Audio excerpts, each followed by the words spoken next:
दशपांश एक वाचा।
दशमांश अनुबंध।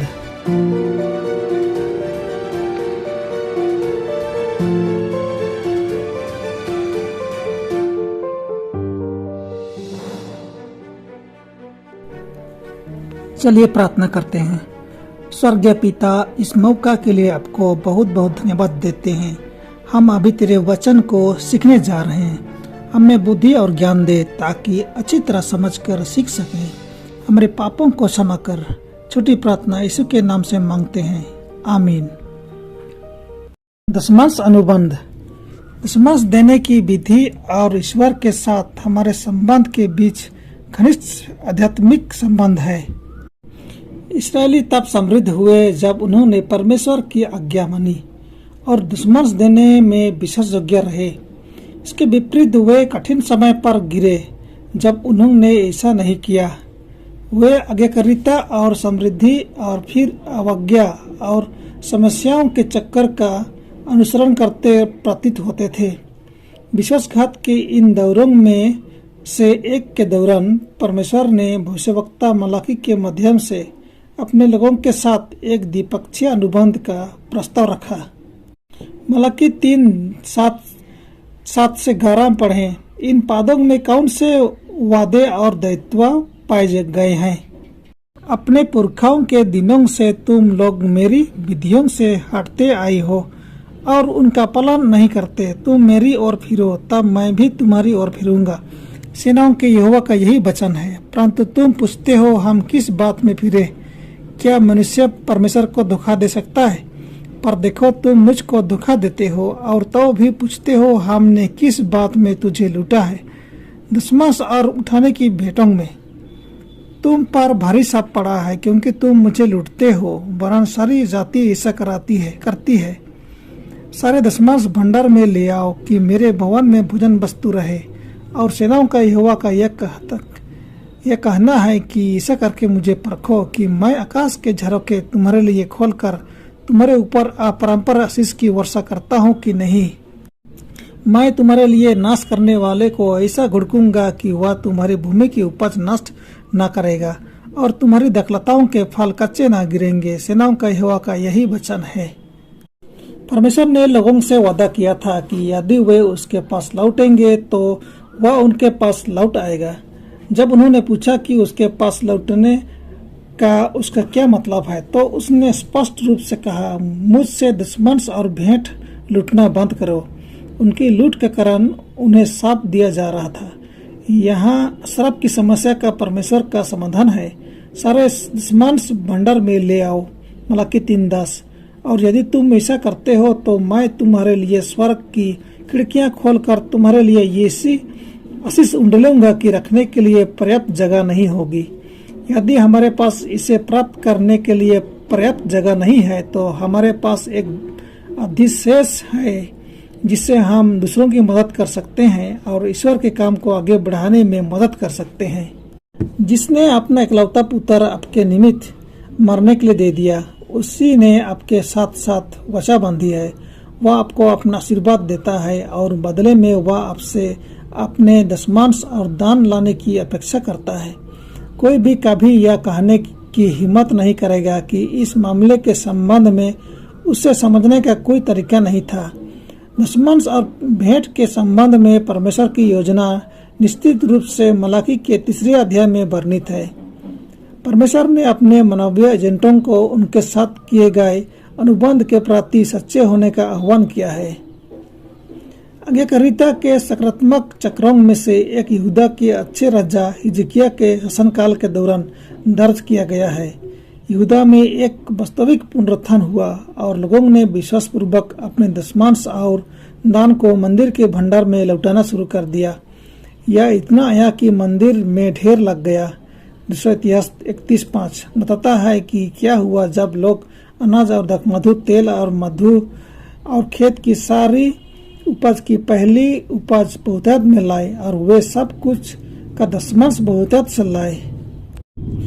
आपका दशमांश आपकी अपनी आध्यात्मिकता और परमेश्वर के साथ संबंध के बारे में क्या कहता है? आइए प्रार्थना करते हैं। हे हमारे पिता, इस वचन के लिए बहुत बहुत धन्यवाद। हमें वचन को अंतःकरण में रखने के लिए समर्थ दे और अपने लिए और दूसरों के लिए फायदे में ला सके। छोटी प्रार्थना यीशु के नाम से मांगते हैं, आमीन।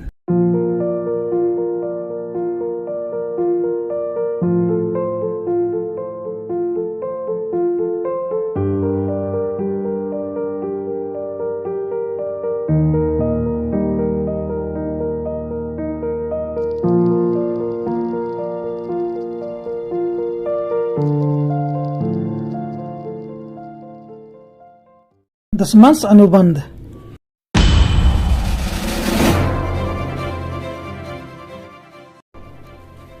चलिए प्रार्थना करते हैं। स्वर्गीय पिता, इस मौका के लिए आपको बहुत बहुत धन्यवाद देते हैं। हम अभी तेरे वचन को सीखने जा रहे हैं।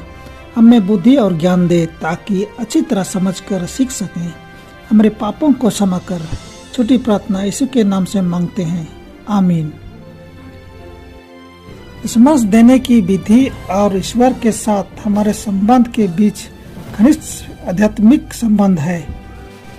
इस्राएली तब समृद्ध हुए जब उन्होंने परमेश्वर की आज्ञा मानी और दशमांश देने में विशेषज्ञ रहे। इसके विपरीत वे कठिन समय पर गिरे जब उन्होंने ऐसा नहीं किया।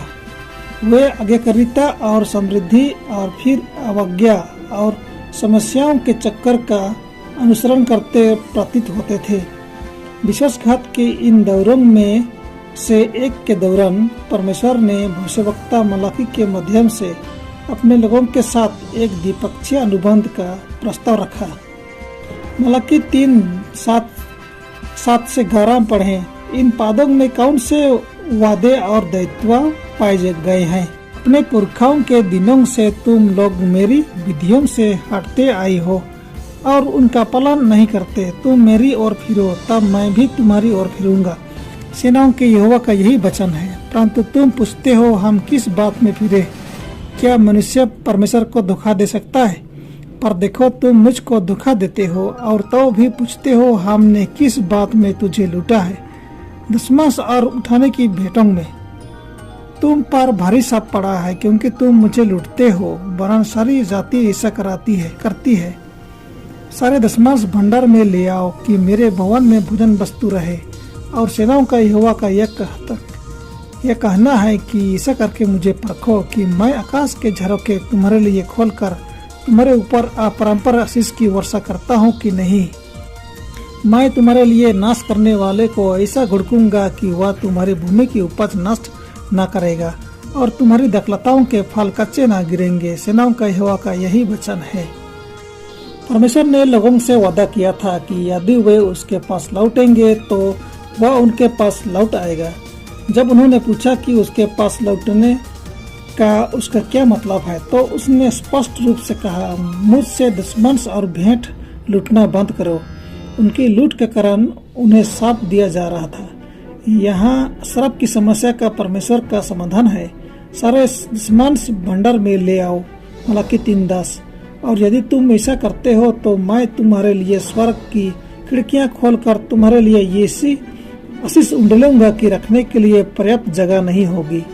यदि हमारे पास इसे प्राप्त करने के लिए पर्याप्त जगह नहीं है तो हमारे पास एक अधिशेष है जिससे हम दूसरों की मदद कर सकते हैं और ईश्वर के काम को आगे बढ़ाने में मदद कर सकते हैं।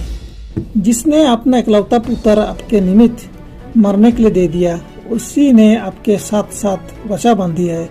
वह आपको अपना आशीर्वाद देता है और बदले में वह आपसे अपने दशमांश और दान लाने की अपेक्षा करता है। कोई भी कभी यह कहने की हिम्मत नहीं करेगा कि इस मामले के संबंध में उसे समझने का कोई तरीका नहीं था।